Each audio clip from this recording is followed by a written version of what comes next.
کی مجلسیں کی ہوتی ہیں. ایک مرتبہ بی بی رو کر کہتی ہے جب سے میرا بابا مارا گیا مجھے کسی نے رونے نہیں دیا. مجھے گھر دو جہاں میں مجلس حسین برپا کروں. میں ہائے حسین کہہ کے رونا چاہتی ہوں. اور خبردار کبھی کسی بیوی کو آنے سے روکا نہیں جائے.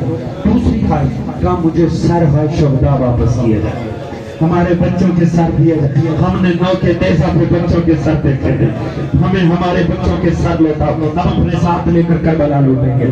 آخری وقت کا مجھے سر حسین دو اور پھر ہمارے واپس مدینے جانے کا انتظام کیا جائے. یزید نے شرطیں مانی. ایک شرط پہ آ کے مسئلہ خراب ہو گیا. بی بی نے کہا سجاد اس لعین سے کہو وہ جو شام غریبہ کے اندھیرے میں ہمارا مال لوٹا گیا تھا ہمیں واپس کیا جائے. جب یہ شرط آئی نا یزید نے کہا مکان بھی دیتا ہوں, سر بھی دیتا ہوں, واپسی کا انتظام بھی کر دیتا ہوں. پھر اللہ جانے وہ سامان لوٹ کا کہاں کہاں چلا گیا. ایسا کرو, ایک لفظ بڑا سنگین ہو گیا سید سجاد کے لیے. یزید کہنے لگا ایسا کرو اس کا کچھ عوض مجھ سے لے لو. قیمت کی بات آنی تھی, سجاد طرف اٹھے کہا ظالم قیمت کی بات نہ کر, اس میں ہماری باقی کا مکنا بھی شامل ہے. بتا چادر زہرا کا عوض کیا دے گا. اگلا دن ہوا, مجلس کا انعقاد ہوا, مجلس حسین برپا ہوئی. سوچنا کیا ہوگی وہ مجلس جس میں اکبر کی ماں نے اکبر کا مزاح پڑھا ہوگا. اللہ جانے وہ مجلس کیا ہوگی جس میں رباب نے بتایا ہوگا میرا اصغر مارا کیسے گیا. وہ جاری تھی مجلس, وہاں سے سرحۂ شہداء آنے شروع ہوئے. یقیناً جب اکبر کا سر آیا ہوگا لیلا نے وصول کیا ہوگا, جب قاسم کا سر آیا ہوگا فوراً سروا آگے بڑی ہوگی. ایک سر آیا, ساری بیبیاں کھڑی ہو گئی, السلام علیکم یا ابا عبداللہ. مجلس میں حسین کا سر آ گیا, ماتم حسین.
Sir,